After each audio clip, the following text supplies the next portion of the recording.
무더위에 기력도 달리고 면역력도 떨어지는 이맘때 주의해야 할 질환이 바로 대상포진입니다. 여름에 특히 주의해야 할 대표적인 질환이죠. 대상포진에 대해서 알아보는 시간 마련했습니다. 가톨릭대학교 은평성모병원 가정의학과의 이재동 교수와 함께합니다. 안녕하세요. 네, 안녕하세요. 예, 잘 지내셨습니까? 네, 전 덕분에 잘 지내고 있습니다. 제가 뭘 한 게 있다고 덕분에. 네. 나선홍 아나운서가 아니라서 약간 당황하셨겠어요. 아니, 괜찮습니까? 괜찮습니다. 예. 네. 오늘 이제 여름에 특히 주의해야 할 질환 중에 하나라고 하는 대상포진에 대해서 알아보려고 하는데 이게 뭐 정확히 어떤 질환인가요? 네, 사실 많은 분들이 이제 대상포진에 대해서 듣기는 하는데 의외로 잘 모르시는 분들도 많고 또 예를 들면 단순 포진이처럼 포진이 들어가는 질환들이랑 좀 헷갈려 하시는 경우도 많고 근데 이제 정확하게 이제 대상포진 같은 경우에는 어릴 때 이제 수두 바이러스에 노출되었던 분들, 이제 수두에 걸리셨던 분들이 그게 완전히 그 바이러스가 사라지지가 않거든요. 우리 몸에 이제 신경절이라는 곳이 있는데요. 그 척추 옆에 척수 쪽에 신경절이라는 곳이 있습니다. 그곳에 잠복해 있다가 평소에는 문제를 일으키지는 않는데 예를 들면 굉장히 면역력이 떨어지거나 신체 컨디션이 안 좋을 때 얘네들이 스멀스멀 이제 신경을 타고 올라오면서 피부에 증상을 느끼게 하고 가려움, 따끔따끔 그리고 수포도 생기게 하고 이제 그런 질환들을 이제 대상포진이라고 합니다. 그러니까 수두 바이러스가 숨어 있다가 사라지지 않고 있다가 면역력이 떨어졌을 때 네. 신경을 타고 그래서 그렇게 톡톡톡 아프고 막 그러는 거군요. 네, 되게 다양하게 호소하십니다.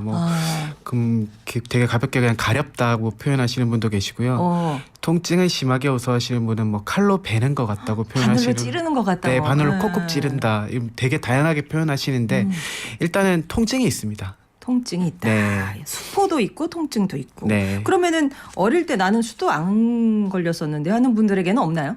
사실 그렇게 알고 계시는 분들도 많이 계시던데요. 사실 수두를 걸리더라도 그 증상이 굉장히 극심하게 이렇게 경험하시는 분들도 계시지만 단순 감기처럼 자기도 모르는 사이에 슥 지나가는 분들도 계시거든요. 이제 그런 식으로 본인이 인지를 하지 못했을 뿐 과거에 아마 걸리셨던 분들 아마 대부분 겁니다. 걸리셨을 것이다. 네. 잘 모르셔서 그렇지. 네. 그럼 대상포진이 특히 여름에 많이 나타나는 이유가 있을까요? 일단 감염성 질환 자체가 덥고 습할 때 좀 더 주의를 요하고요. 그리고 워낙 무더위라든지 이런 환경에 있다 보니까 더 이제 컨디션이 떨어지고 면역력이 떨어지고 이런 이제 환경에 노출되기가 쉬운 거죠, 여름에. 그러다 보면 이 대상포진 자체가 면역력과 관련돼 있는 질환이다 보니까 조금 더 이렇게 걸리기가 쉽고 또 감염성 질환이기도 합니다. 그래서 이제 접촉을 통해서 이제 되다 보니까 대상포진이 걸리게 되면 주변 사람들한테도 영향을 미치기가 좋죠. 여름 같은 경우에. 그럼 봄, 여름, 가을, 겨울 중에서 여름이 제일 많아요? 막 치솟아요? 뭐 봄, 여름, 가을, 겨울 다 나타날 수 있는데요. 특히 이제 여름에 조금 더 주의를 요한다고 볼 수 있겠습니다. 근데 대상포진은 보통 이제 약간 고연령층, 60대 이상에서 많이 걸리지 않나요? 네, 그렇긴 한데 그 사실 면역력이 떨어져 있는 분들은 꼭 연령이 그 고령이 아니더라도 될 수 있는데 예를 들면은 뭐 사실 그 장기 이식을 받았다든지 아니면 젊음에도 불구하고 항암 치료를 받고 있다든지 그것뿐만 아니라 뭐 자가 면역 질환들 뭐 류마티스 질환들이라든지 이런 것들로 면역 억제제를 복용하고 계시는 분들이라든지 아니면 이제 일종의 질환이죠. 뭐 에이즈라든지 이런 면역력을 떨어뜨리는 질환인 경우에는 연령이 높지 않더라도 사실은 얼마든지 대상포진에 노출될 수 있습니다. 최근에는 스트레스 때문에 또 많이들 네, 맞습니다. 그래서 사실은 이 스트레스라는 용어 자체가 굉장히 모호하잖아요. 그렇다고 하더라고요. 근데 결국에는 면역력과 굉장히 밀접한 관련이 있는 건 사실이고 특히나 임산부 같은 경우에도 이제 특히 첫째를 출산하고 이제 둘째를 이렇게 임신하는 경우에 대상포진에 걸리는 분들은 저도 몇 분 뵀던 것 같아요. 아무래도 그 굉장히 스트레스에 조금 노출돼 있는 것들을 연달아서 경험하시는 거잖아요. 네. 그러다 보니까 젊은 임산부 같은 경우에도 이렇게 좀 걸리고 그러면은 하시더라고요. 임신 중에 대상포진에 걸리면 태아한테는 영향이 없나요? 사실은 뭐 크게 뭐 영향이 가지는 않지만 뭐 사실 그 그 어머님 컨디션 자체가 떨어진다는 것 자체가 좋은 게 아니잖아요. 그렇네요. 네, 그런 것들을 조금 생각하시면 좋을 것 같아요. 그러니까 내가 대상포진에 걸렸다 그러면 내 면역력이 많이 떨어졌구나 이렇게 생각하시면 되는 거죠. 맞습니다. 아까 그 이제 통증 얘기를 다시 한번 해보면 누구는 그러면 개인차가 있다는 말씀이신 거잖아요. 네. 그냥 가렵네 아니면 막 바늘로 찌르는 것 같네 칼로 베는 것 같네. 예, 통증이 심한 분들은 대체 얼마나 어느 정도까지 심해요? 사실은 정말로 칼로 베는 것 같다고들 많이 표현하시고요. 그리고 그 보통 통증이 그런 칼로 베는 듯한 통증이 심하게 온 분들일수록 실제로 대상포진이 낫고 나서 추후에 합병증으로 대상포진 후 신경통이라는 게 대표적인 거거든요. 아. 이제 그런 것까지 이행될 확률이 비교적 높기도 하고요. 근데 이제 조금 비유를 들면은 그게 좋은 것 같아요. 우리가 신경이라는 게 전기랑 같다고 전기줄이랑 비슷하게 생각하시면 될 것 같은데요. 우리가 전기줄을 볼 때 안에 이제 뭐 굴이라든지 이런 게 있고 겉으로 이제 피복 같은 게 쌓여 있잖아요. 예. 이제 그거에 안전하게 이렇게 흘러야 되는데 대상포진 후 신경통이 오게 되면은 말 그대로 그 피복이 벗겨진 상태라고 생각하시면 돼요. 그럼 얼마나 아프겠어요. 계속 찌릿찌릿. 그렇죠. 예. 그러니까 그런 것들이 대상포진이 발병되고 나서 이제 전통적으로는 보통 6개월 이상 계속 그 통증이 남아 있을 때를 지칭을 하는데 이제는 조금 더 이제 3개월이라든지 뭐 사실 증상이 굉장히 극심하게 오는 경우에는 꼭 6개월이라는 기간을 두지 않고서도 대상포진 후 신경통이라고 진단하고 치료를 받으신 분들도 계시죠. 그러면 이 대상포진이 발생하는 부위는 네. 막 이렇게 얼굴, 눈 이런 데도 있어요. 저 보통 옆구리나 뭐 이런 데 호소를 많이 하시는데. 네, 몸통이랑 얼굴 쪽은 다 올 수가 있는데요. 사실은 그래서 오진이 되는 경우도 종종 있는 것 같아요. 이게 수포가 올라오기 전에 통증이 먼저 오다 보니까 네. 심지어 눈 주위에 올 때는 이게 녹내장인가 이렇게 오진이 되는 경우도 있고요. 그리고 몸통의 경우에도 위치가 말씀하셨던 것처럼 이런 신경절을 타고 띠 모양으로 이렇게 나오게 되는데 그 수포가 생기기 전에 만약에 통증이 이제 좀 심하신 분들은 이게 디스크인가?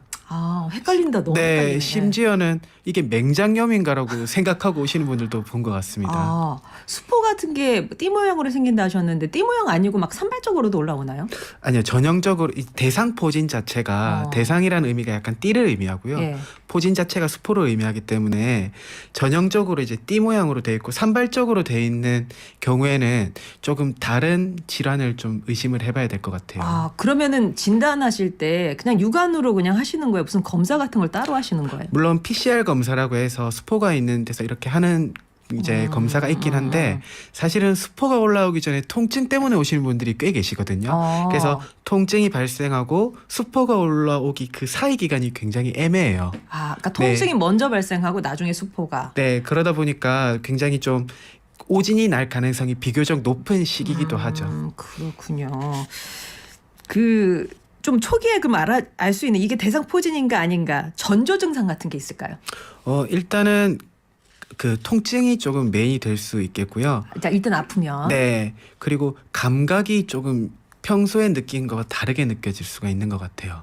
그러니까 좀 무딘 감각이 있다든지 평소에 이렇게 만지면 우리가 기본적으로 느끼는 감각이라는 게 있잖아요. 그게 달라지면 조금 달라지는 느낌 이런 것들도 조금 호소하시기도 하고 그리고 수포가 올라오기 전에 피부가 빨개지면서 발진이 되는 경우도 있는 것 같아요. 네, 그래서 그런 것들을 전반적으로 보고 또 일단 수포가 올라오면은 이제 바로 그걸 의심하게 되는데 그전에는 통증이 메인이다 보니까 그 통증이 어떤 부위에 특히나 양쪽에 잘 안 나타나요. 한쪽에만 네, 나타나요? 편측으로만 나타나는 특징을 가지고 있기 때문에 그런 통증이 있고 몸통이나 이런 부위에 조금 더 빈번하게 발생하는 건 맞기 때문에 그런 경우에 조금 의심을 해보고 병원에 내원하는 게 좋겠죠. 근데 이게 이제 말씀해 주신 것처럼 좀 헷갈리잖아요. 이게 이건지 저건지. 그러면 이제 어느 과로 가야 되는지 궁금해하시는 분들 많으시더라고요. 이게 이제 막 피부과로 가야 되는지 통증이 있으니까 통증의학과로 가야 되는지 에라 모르겠다 가정의학과로 가야 되는지 어떻게 가야 될까요? 네, 사실은 말씀하신 세 과를 다 가도 되는데 일단은 수포가 올라올 경우에는 피부과 진료를 처음에 좀 받아보는 게 좋을 것 같아요. 수포가 올라왔을 때. 왜냐하면 이제 이전과 다르게 예전에는 피부과에서도 대상포진이 있는 경우에 입원 치료를 했다고 하더라고요. 근데 요새는 워낙 약이 좋아지고 그래서 이제 통원 치료를 하긴 하는데 그럼에도 불구하고 수포가 올라올 때는 이제 보통 이 그 드레싱이라고 하잖아요. 저희가 이렇게 거즈로 네네네네. 그렇게 해서 좀 젖은 거즈를 이렇게 좀 대고. 네, 대고 이런 기간이 좀 필요하거든요.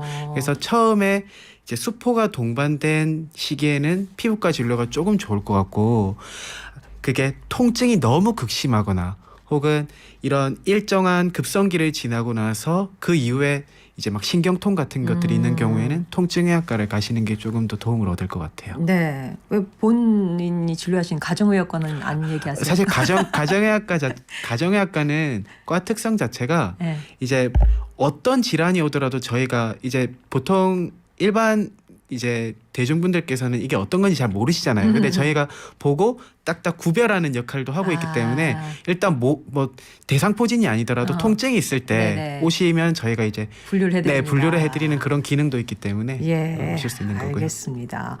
바깥에서도 질문이 들어왔는데요. 대상포진 질환 환자가 오면 어떤 약을 처방해 주세요? 진통제 같은 거 처방해 주시는 네, 거예요? 일단 뭐 너무 강한 진통제는 필요 없을 것 같고요. 가벼운 진통제에다가 그리고 항바이러스제. 항바이러스제. 네, 일주일에 하루에 한 번씩 한 일주일 정도 복용을 하도록 하고 있고요. 예. 그렇게 하고 있고 아까 말씀드린 그런 좀 촉촉한 그런 거즈를 하고 그리고 그 이후에는 염증이 생기지 않도록 항생제 이제 바르는 이런 것들도 좀 처방을 하고 있고요. 주사는 없고요. 다. 주사제 같은 경우에는 우리가 그 아까 말씀드린 대로 대상포진이 좀 심해져가지고 그 신경통 대상포진 후 신경통으로 넘어갈 때는 말 그대로 그런 주사 치료 심지어는 신경을 차단하는 그런 것들도 필요할 수도 있고요. 예, 알겠습니다. 자, 그러면 사연 하나 소개해 드릴게요.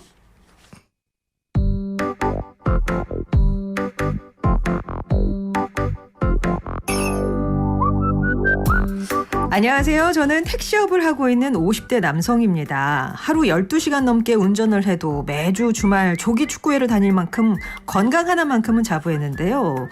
지난달부터 몸이 으슬으슬하고 쿡쿡 찌르는 통증이 있어서 감기 몸살인 줄 알고 대수롭지 않게 넘기고 있는데 최근 통증이 점점 심해지더니 체중이 5kg이나 줄었습니다. 이것 때문에 극심한 우울감도 느끼고 있는데 대상포진 때문일까요? 라는 사연이었습니다. 예. 어떻게 보세요? 네, 사실은 이거를 바로 대상포진으로 딱 진단을 하기에는 좀 모호한 점들이 조금 있긴 하거든요. 예를 들면 쿡쿡 찌르는 그런 신경통이 있기도 하고 이제 그 부위를 말씀하시진 않았지만 어찌됐든 만약에 수포까지 있다면 조금 더 가능성이 높아지겠지만 이게 체중이 5kg 줄었다든지 우울감 이런 거는 이제 대상포진의 전형적인 건 또 아닐 수가 있어서 일단 내원하셔서 다른 질환이 아닌지에 대한 좀 전반적인 걸 보는 뭐 혈액 검사라든지 이런 걸 좀 해볼 필요는 있을 것 같고요. 만약에 대상포진 이제 통증 부위가 아까 말씀드린 것처럼 편측으로 한쪽에만 네, 한쪽에만 몸통 쪽이라든지 혹은 얼굴 쪽에 있다든지 그럴 경우에는 조금 더 대상포진에 무게를 두고 치료는 이제 해보는 게 좋을 것 같아요.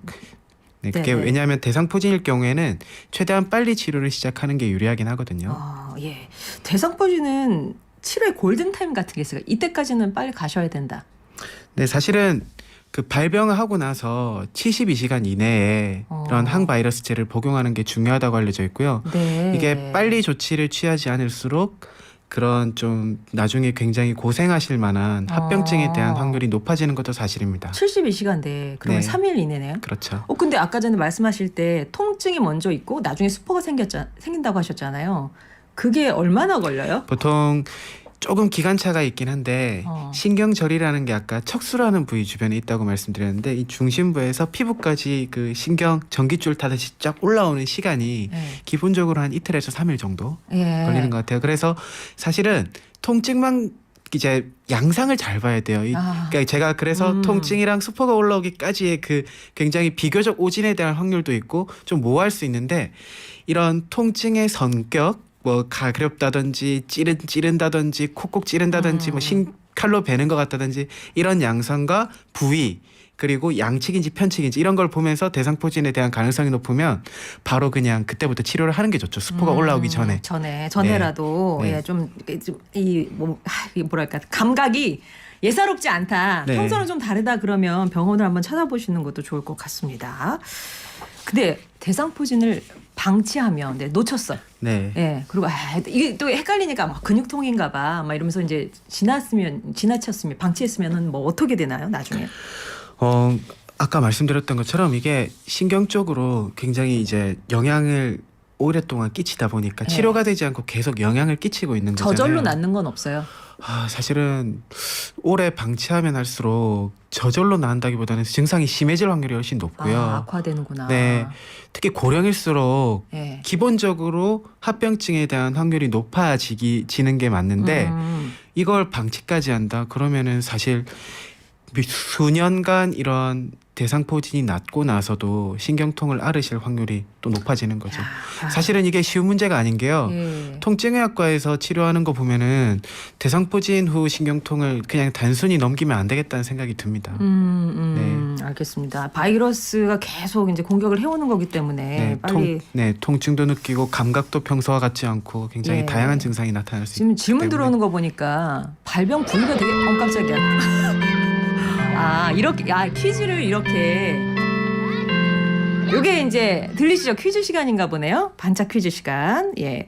대상포진 발생 후 몇 시간 이내에 치료를 시작해야 각종 합병증을 줄일 수 있을까요가 오늘의 퀴즈입니다. 보기는 보통 선생님이 드리시나요? 제가 내나요? 지난번 어떻게 하셨어요? 저는 그냥 답만 얘기를. 그러십니까? 네. 자, 보기 드릴게요. 1번 3일, 2번 3주, 3번 석 달. 대상포진 발생 후 몇 시간 이내에 치료를 시작해야 각종 합병증을 줄일 수 있을까요? 골든타임에 관한 겁니다. 1번 3일, 2번 3주, 3번 석 달. 예, 아까 뭐 시간 두 자리 숫자로 말씀을 해주셨는데, 그래도 우리 이재동 교수님이 힌트는 주셔야 된다고 하네요. 예, 힌트. 제가 말씀드린 내용 중에 있었고요. 특히나 앞선 사례에서 제가 명확하게 답을 말씀드린 것 같습니다. 지나쳐서 기억이 안 나는데 하시면 뭐 좀 어떻게 그래도 조금 일단은 빠를수록 좋겠죠. 어떤 거든. 그러네요. 3일 3주 석 달 드렸습니다. 예. 자, 요거 하나만 여쭤보고 더 노래 한 곡 듣고 좀 쉬어다 가도록 할게요. 이게 발병 부위를 되게 궁금해하세요. 머리로도 오는지, 두피 쪽이 아프다든지, 아니면 발바닥 뭐 이런 데도 오나요? 발바닥 같은 경우에는 흔하진 않은 것 같고요. 보통 몸통이랑 얼굴 쪽이 있는데 얼굴 쪽 중에 이마랑 이 눈 사이 있죠. 그 부위는 눈 사이? 이마와 눈 사이 그 편측으로 한쪽으로만. 이게 편두통이랑 오인되는 경우가 있어요. 그래서 두통이랑 비슷하게 부위가 아픈데 나중에 살짝 보면은 여기에 미세하게 수포가 올라와 있는 경우가 있거든요. 그래서 그런 얼굴 쪽, 특히나 얼굴 쪽 같은 경우에는 더더욱 추후에 그런 신경통에 대한 합병증이 오기가 조금 더 확률이 높고 한 게 있기 때문에 정말 잘 보셔야 될 것 같아요. 판단 잘 하시고. 네, 편두통이랑 막 녹내장이랑 막 오인하는 경우가 있어서 통증이 있고 나서 계속 그런 것들이 발생하지 않은지 좀 유심히 봐야겠습니다. 갑자기 그 캠페인 생각나요. 진단은 의사에게. 본인이 막 정하지 마시고 진단 받으시기 바랍니다. 앞서 내드렸던 반짝 퀴즈 다시 한번 말씀드릴게요. 대상포진 발생 후에 몇 시간 이내에 치료를 시작해야 각종 합병증을 줄일 수 있을까요? 치료의 골든타임에 관한 퀴즈인데요. 1번 3일, 2번 3주, 3번 석 달. 예, 이왕이면 치료가 빠르면 좋다고 합니다. 이런 힌트도 드렸고요. 정답 아시는 분 역시 TBS 앱 또는 짧은 문자 50원, 긴 문자 100원이 드는 우물정 0951번 유료 문자로 정답 보내주시면 되겠습니다. 교수님 전화 연결을 할 거라서 좀 써주시고요. 자, 전화 연결돼 있습니다. 여보세요? 여보세요? 네, 안녕하십니까. 어디 사시는 누구신가요? 저는 우일의 신도시 살고 있습니다. 네. 신도시 선생님, 예. 네. 네. 뭐 이름은 밝히기 싫으시고요. 의뢰 신도시에 계신다고 하셨고. 미나 할머니. 미나 할머니. 예, 알겠습니다. 네. 미나 할머니님, 뭐 어떤 내용이 궁금하세요? 저는요, 한 10년 전에, 아래 생식기 쪽이 굉장히 막 가렵고 그래서 제 딴에는 뱃물 한다고 많이 했는데도 안 돼가지고 내과를 갔더니 대상포진 오기 전에 단순포진이라고 그러더라고요. 네. 그러면은 예방접종 해야 됩니까? 그랬더니 해야 된다고. 그래서 그때 당시에 한 5, 6년 전에 18만 원 주고 예방접종을 했는데도 네. 이게 심심하면 한 번씩 와요. 아, 심심하면 한 번씩 오나요? 예, 근데 저는 이게 뭐 머리나 얼굴, 눈 이쪽이 아니고 딱 그 속식기 쪽으로 와가지고 많이 힘드시겠네요. 많이 정도가 아니에요. 우리 뜀박질 하다가 넘어지면 쇠면에 긁히면은 쓰리고 따갑고 아프잖아요. 그렇죠. 딱 그 증상. 막 긁어대는 그런 예. 아스팔트 막 긁히는 그런 느낌. 예, 그 정도로 아프고 그래가지고 이제 그렇다고 해서 뭐 예방접종을 했다고 해서 100%다 나은 것도 아니고 야, 그렇다고 그 항생제가 독하니까 약도 많이 안 주시더라고요. 근데 저 같은 경우는 그게 자주 오더라고요. 또 자주 와가지고 그러니까 한 5, 6년 전에 예방접종을 했고 네. 작년에는 너무너무 심해가지고 코로나도 제가 2번을 걸렸었거든요. 코로나 걸리고 나서는 이게 더 심해지는 것 같더라고요. 그러면은 그 통증이 주기적으로 뭐 얼마 만에 한 번씩 오나요? 그게요, 한 열흘이라고 해야 되나? 한 달에 한두 번이라고 해야 되나? 그래 놓으니까, 이제는 제가 아들 집에서 아기를 봐주고 있는데, 네. 그 아파하는 그 통증을 아들도 알아요. 아, 그 정도로? 네, 그래가지고, 우리 아들이 한 번은 이제 아기들하고 병원에 갔다가, 거기에서 뭘 봤느냐면은 대상포진 98% 완치율, 그거를 보고 와서, 엄마 여기 가서 병원에 가서 주사 맞아. 그게 한 번 맞는데 25만 원이고 2번을 맞아야 된대요. 그래갖고 우리 아들이 계산까지 다 하고 왔으니까 엄마 가서 맞기만 하면 돼. 그래서 제가 보름 간격으로 해갖고 2번을 맞고 왔어요. 작년 11월 달에. 네. 그런데도 근데 계속 아프신 지금도 거예요? 완치는 안 됐어요. 그러시구나. 그러면은 우리 미나할머님 교수님하고 네. 인사 한번 하시고요. 예. 네, 안녕하세요, 어머님. 예. 네, 선생님 안녕하세요. 네. 네, 일단은 너무 이제 많이 고생하셨을 것 같은데 그 안타깝게도 지금 이제 어머님께서 대부분의 이제 정답을 말씀해 주셨는데요. 단순 포진이랑 사실 대상 포진은 완전히 다릅니다. 이게 포진이라는 단어가 있기 때문에 조금 헷갈리기가 쉽긴 한데 바이러스 종류 자체가 달라요. 단순 포진 같은 경우에는 말 그대로 우리가 헐페스 심플렉스 바이러스라고 그 바이러스에 기인하는 거고요.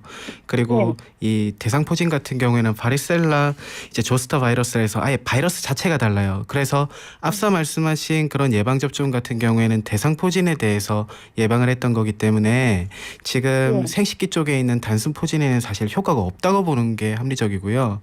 그리고 단순포진 같은 경우에는 어머님 말씀하셨던 것처럼 한 달에 한두 번 대부분 경험하세요. 이게 지내시면서 보통 단순포진 바이러스에 이제 노출이 되기 때문에 마찬가지 맥락으로 얘네들이 잠복해 있다가 면역력이 떨어질 때 이렇게 증상으로 나오는 거거든요. 그래서 지금 단순 포진 바이러스인 경우에는 예방접종을 하셨던 게 전혀 효과가 없고요. 단순 포진 바이러스 증상이 나올 때 이런 외용제라든지 이런 바르는 걸 포함해서 경구약을 하루에 한 번씩 한 5일 정도만 드셔도 증상이 경감이 되거든요. 그럼 약을 5일 먹고 증상이 괜찮아졌다. 너무 빈번하게 재발하는 경우에는 의도치 않게 계속 약을 복용하시는 분들도 계시거든요. 그런 경우에는 모든 약이 이제 부작용이 없으면 다행인데 사람마다 다르기 때문에 이게 간 수치라든지 신장 수치를 높이게 하는 경우도 있기 때문에 그런 것들을 좀 확인하면서 드시되 증상이 있으면은 약을 그때그때 드시는 게 맞습니다. 예방접종의 효과가 없어요, 이거는. 네. 그러니까 단순 포진에 대한 처방을 받으셔야 된다는 건데 그러면 뭐 산부인과 어느 진료과로 가면 될까요? 이거는 피부과도 되고요. 그냥 뭐 가정의학과 오셔서 치료를 받으셔도 되고요. 네. 피부과 쪽에 가보시면 될 것 같아요. 미나 할머님 좀 도움이 되셨나요? 많이 됐어요. 많이 됐는데요. 네. 요즘 이제 제가 피곤하고 그리하면은 어디로 그게 증상이 나타나냐면 양쪽 입술 있잖아요. 그쪽으로도 이게 나오고 그러더라고요. 그러면서 지금 교수님 말씀하신 것처럼 약 오래 먹고 그러면은 좋지도 않으니까 제가 그러고 또 당이 높아요. 네. 그러니까는 병원에서 원장님이 꼭 많이 못 참을 정도로 아플 때 저기 항생제 진통제식으로 복용을 하시고 그리고 외용제 그 연고 한 번씩 발라주고 그리 하세요 그런 말씀을 하시더라고요. 근데 네. 교수님 말씀 들어보니까 금방 나올 것 같아요. 네, 단순 포진 자체가 입이랑 생식기 쪽으로 오는 거기 때문에요. 그때 증상이 있을 때는 항바이러스제랑 그리고 외용제 바르시면서 그때 조금 하시는 게 좋을 것 같습니다. 네. 아, 우리 교수님이 감사합니다. 차분하게 다정하게 말씀해 주셔서 벌써 뭐 다 나은 것 같다 이렇게 얘기해 주셨네요. 예, 도움이 되셨으면 좋겠습니다, 민아 할머니님. 아, 예, 감사합니다. 네, 도움 많이 감사합니다. 예, 예. 네. 와, 대상포진 관련해서 너무나들 궁금해하시네요. 문자가 참 많이 왔는데요. 몇 가지 좀 소개를 해볼게요. 8186번님이 친구도 대상포진으로 입원까지 했는데 굉장히 아프다고 하더라고요. 예방주사가 예방에 큰 도움이 될까요? 이미 대상포진을 앓으신 경우에는 이 세상에서 존재하는 가장 큰 예방 접종을 맞으신 겁니다. 이미 이미 걸림으로써. 걸리셨다면. 네, 그래서 사실은 물론 대상포진을 재발하는 경우도 물론 있는데 일단 학교에서 보고하는 건 5% 미만이거든요. 네. 그래서 추가적인 예방 접종을 하실 필요는 없다고는 생각하는데 만약에 맞게 될 경우에는 이제 대상포진이 치료가 끝나고 나서 한 1, 2년 정도 이후에 하도록 권장은 하고 있습니다. 예, 그러니까 대상포진 예방주사는 그러니까 안 걸리신 분이 보통 맞는 거다. 네. 근데 되게 비싸죠. 아까 18만 원, 25만 원 그렇게 얘기하시던데. 네, 일단 그 예전부터 우리나라에서 접종했던 생백신 주사 같은 경우에는 비교적 저렴한 편이기도 하고 한 번만 접종하면 되는데요.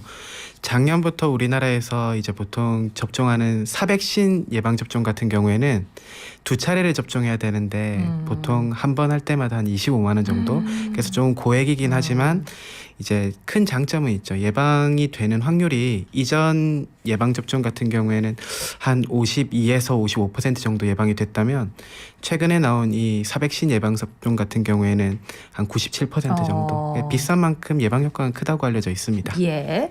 4285번님이 대상포진 예방주사를 맞을까 하는데 당뇨약을 지금 먹고 있어서요. 한 번만 맞는 거랑 1, 2차 맞는 거 있던데 어떤 걸 맞아야 할까요? 크게 상관은 없을 것 같은데요. 그 지금 우리나라 같은 경우에도 그 한 번만 맞는 주사가 이제 곧 철수할 것 같아요. 이미 미국에서는 권장을 하지는 않고 있고요. 그래서 만약에 맞게 되실 경우에는 그래도 최근에 나온 주사가 조금 더 낫지 않을까라는 생각을 합니다. 네. 7570번님, 저는 30대에 한 번 앓고 지나갔는데 예전에는 한 번 앓고 나면 안 걸린다고 했는데 요즘은 또 면역력이 떨어지면 몇 번이고 재발한다고 하는데 어떤 말이 맞는지 궁금합니다. 그리고 예방접종 권장 연령대가 있는지요? 네, 일단 대상포진 자체가 재발 확률이 낮긴 하지만 그래도 재발할 수 있는 거고요. 그리고 특히나 이제 면역력이 떨어질 수 있는 그런 상태에 계속 노출돼 있는 분들, 뭐 과로를 한다든지, 뭐 조금 스트레스를 굉장히 많이 받는다든지, 육체적 노동을 극심하게 한다든지 이런 등등 이런 경우에는 재발의 확률이 물론 더 높아지는 건 사실이고요. 그리고 예방 접종 권장 연령대 같은 경우에는 일단은 60대 이상이라고 되어 있는데 최근에는 50대 이상에서는 대부분 하고 있습니다. 아, 50대 이상이시면 안 걸리셨으면 맞으셔라. 예, 그렇게 말씀을 드리겠습니다. 대상포진이 가족력이 있다. 그럼 그 얘기도 사실인가요? 사실은 저도 처음에는 좀 직관적으로 생각했을 때는 큰 연관이 없을 거라고 생각을 했는데요. 일단 한 연구 결과에 따르면은 일단 그 부모님이 대상포진에 걸릴 경우에 자녀들이 대상포진에 걸릴 위험이 일단 6배 이상이라는 뭐 데이터도 있다고 하더라고요. 일단은 그런 것보다 가족들끼리 있으면 접촉에 대한 확률이 높고 그러다 보니까 누군가가 걸리게 되면 이제 또 그걸 이제 같이 앓게 될 경우가 물론 있는 것 같아요. 제가 본 이제 케이스로는 이제 할아버지들, 할머니들이 아무래도 대상포진에 대한 확률이 높잖아요. 네. 근데 손자라든지 손녀를 이렇게 그 이제 뭐 안는다든지 이렇게 하다가 접촉으로 인해서 이렇게 되는 경우는 제가 몇 번 본 것 같아요. 왜냐하면 이제 수포가 올라오는 시기에 거기에 바이러스가 굉장히 많거든요. 네. 그러면 이제 접촉이 일어남으로 인해서 이제 수포가 터질 수 있잖아요. 그러면 바이러스들이 굉장히 많이 나오게 되고 네. 그런 것들이 옆에 있는 사람의 피부라든지 점막에 노출이 되면 이게 바로 전염이 가능한 거기 때문에 접촉에 의한 전염성이 높은 네, 그렇죠. 그런 병이군요. 네. 백신 접종하면 100% 예방됩니까? 아까 97%라고 하셨나요? 네, 예전에는 어. 이제 그 대상포진에 걸릴 확률도 한 50% 정도로 낮춰주고 그 이외에 신경통까지 경험하게 될 확률도 50% 정도였던 주사가 있었거든요. 살아있는 애들, 그러니까 원래 대상포진균을 약하게 만들어서 이렇게 투여했던 주사 같은 경우에는 한 50%여서 이거 내가 맞아야 되나 말아야 되나 좀 고민을 했던 분들이 많이 계시는 걸로 네. 알고 있는데 작년부터 이제 미국에서는 2018년도에 승인을 받아서 시행이 됐고요. 우리나라에서는 이제 작년부터 좀 본격적으로 하고 있는데 이제 두 차례 접종을 하게 될 경우에 이제 1차와 2차의 권장 주기는 2개월에서 6개월이라고 알려져 있는데 가장 이제 예방률이 높은 시기는 2개월이라고 알려져 있거든요. 그래서 그 시기를 맞출 경우에는 거의 97% 정도. 거의 100% 육박하는 예. 높은 예방률이네요. 네. 이거 그러니까 얘기 들어보니까 면역력을 평소에 잘 관리하시는, 떨어지지 않게 관리하시는 게 되게 중요할 것 같은데 나 좀 피곤하다 하시는 분들이 지금 계속 질문 쇄도가 네. 걱정이 되시는가 봐요. 3145님이 저는 필라테스 3개월 수강을 시작했는데 주 2회 갔다만 오면 입안에 물집도 생기고 막 헐고 그 허는 것도 심해서 통증도 심하고 그러니까 또 운동도 힘들고 체력이 계속 달리는 악순환이라고 하시면서 근데 중간에 포기할 수는 없고 한의원 피부과 치료를 받으면서 계속 다녔는데 불안합니다. 이러다 대상포진으로 가는 건 아닌지 의사 선생님은 쉬라고 하는데요. 지금 3개월 운동 무사히 마쳤는데 이런 경우 대상포진과 연관이 되는 건지요? 아니면 아예 다른 건가요? 평소 면역력은 약합니다. 이렇게 보내주셨습니다. 네, 물론 가능성은 평균적인 이제 발병률보다 더 높아질 것 같아요. 이게 저도 이제 대상포진으로 앓으신 분들 보면 그냥 최대한 집에서 푹 쉬시고 드시고 싶으신 거 다 드시고 최대한 수면 취할 만큼 다 취하라고 말씀을 드리거든요. 이 면역력이란 개념도 스트레스와 마찬가지로 굉장히 모호한 개념이에요. 이게 육안적으로 그 혈액 검사로 보기도 되게 애매하고요. 근데 정말로 이게 밀접한 관련이 있는 건 사실이기 때문에 아까 말씀드렸던 것처럼 뭐 항암 치료라든지 장기식이라든지 그런 면역력 질환 있는 분들은 물론이고요. 네. 과로라든지 스트레스를 굉장히 많이 받거나 뭐 필라테스도 일종의 육체적 활동이다 보니까 육체적 활동을 굉장히 극심하게 한 이런 경우에는 당연히 높아질 수 있습니다. 그래서 조금 빈도를 낮추시거나 운동이라는 것도 결국에는 제일 위험한 시기가 부상이든지 뭐 면역력이 떨어지는 거 보면은 안 했던 운동을 갑자기 의욕을 갑자기 발휘해서 그 갑자기 열심히 하는 오버해서, 경우, 예. 그런 경우에 대다수의 부상과 이런 면역력이 떨어지는 게 있거든요. 그래서 뭐든지 점진적으로 해야 되고 예. 지금 주 2회라고 하셨으면은 조금 강사분이랑 상의를 하셔서 주 1회로 낮추든지 이런 식으로 조금 그 템포를 낮출 필요가 있을 것 같아요. 예, 우리 또 이재동 교수님 운동 쪽 전문가시다 보니까 이렇게 얘기를 조언을 구체적으로 주시네요. 아까 그 수포가 얼굴에 올라오면 조금 위험하다고 진짜 잘 봐야 된다고 하셨잖아요. 입 안에도 대상포진 수포가 생길 수 있나요? 사실 그건 단순 포진일 확률이 조금 더 높을 것 같아요. 이게 특히나 얼굴 같은 경우에는 이마랑 이 눈 사이 라인이 조금 빈번하고 코와 광대 사이가 아무래도 조금 코하고 광대 사이, 네, 입 사이와 이마와 이 눈 사이, 사이가? 네, 그래서 입 안쪽이면은 조금 모호하긴 하지만 그 단순 포진일 확률이 높을 것 같고 애매하면은 제가 아까 서두에 말씀드렸던 것처럼 그걸 검사하는 PCR 검사 같은 것들이 있어요. 예. 그래서 이 바이러스의 정체가 뭔지 이걸 좀 알아볼 필요도 있겠죠. 그렇습니다. 자, 대상포진 재발에 관한 또 질문들을 많이 보내주고 계시는데 사연을 하나 소개해드릴까요?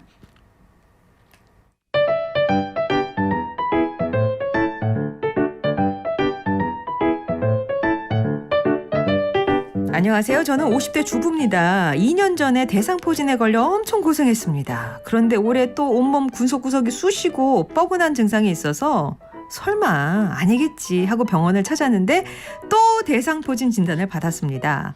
예방접종을 했는데 재발을 할 수 있는 건가요? 제가 2번이나 걸렸는데 3번까지도 걸릴 수 있는지 궁금합니다. 정말 2번 다시 겪고 싶지 않은 고통이거든요. 라고 3번 막 4번 이렇게 걸으시는 분도 계세요. 사실 굉장히 드뭅니다. 아. 사실 대상포진을 이제 2번 보통 처음 걸릴 확률도 보면 1000명당 한 10명 정도 발생하고 있거든요. 네. 이제 1년 보면은. 근데 그 이제 뭐 한 번 정도 걸리는 거는 그래도 많은 분들이 좀 경험을 하시는데 그 재발까지 되는 경우는 5% 미만으로 알려져 있고요. 예.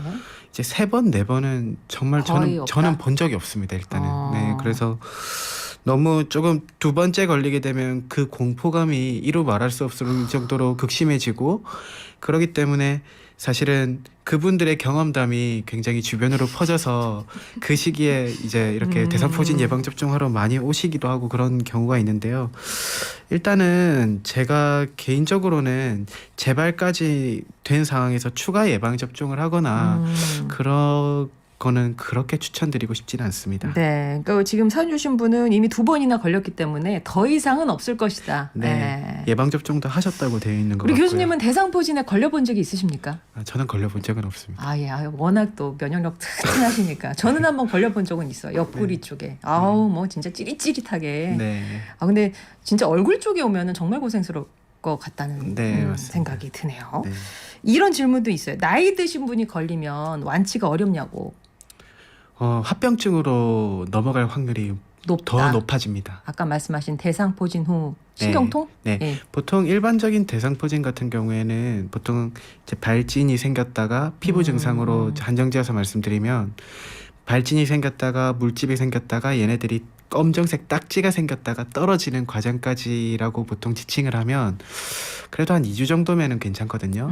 근데 만약에 이게 합병증이 생겨서 신경통이 오게 된 경우에는 적게는 수개월, 길게는 수년까지 고생하신 분들을 많이 봤기 때문에 그럴 경우에는 이제 굉장히 몇 년 동안 고생하시는 분들이 많고 그분들은 고령인 분들이 많다는 거죠. 그렇죠. 좀 네. 그렇겠습니다. 1717번님은 부모님 몇 년 전에 생백신으로 1회 접종 맞춰드렸는데 사백신을 다시 맞춰드려야 되나요? 아까 예방률이 높다고 하니까 또 솔깃하신 것 같아요.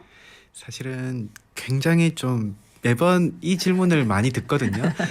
제가 대상포진 예방접종하러 오신 분들한테 대부분 듣는 질문인 것 같은데요. 예.